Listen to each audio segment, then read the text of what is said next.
Samtang mga binilanggo sa Cebu City Jail ug CPDRC nakabutar usab kagahapon. Apan mga inmates sa CPDRC gianugan kay wa sila makapili og mga local officials sa ilang pagboto.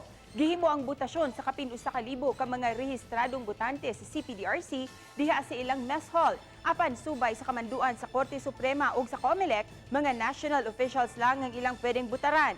Gipahimangnuan daan ang mga inmates nga blangkohon ang portion sa local candidates kay susama sa absentee voting ang pamaagi sa ilang pagbutar. Samtang kapin 500 usab ka mga binilanggo sa Cebu City Jail ang nakabutar.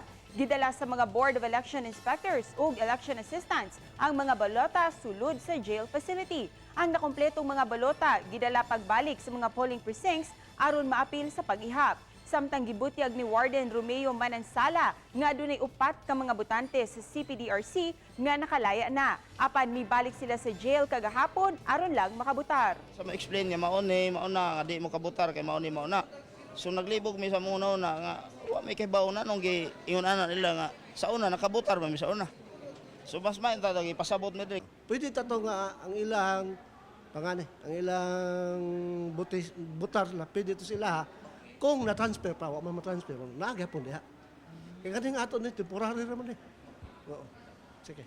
So, nangin sa permission before? Oo, nawag na diha. Okay, pasod na diha, kaya butar na. Apan kadtong mga inmates nga ning laya na, nga release na, ang uban diri pud sila mobutar. O ngani sila. Kay diri man gud sila na rehistro, nada ang mga pangalan nila dinhi.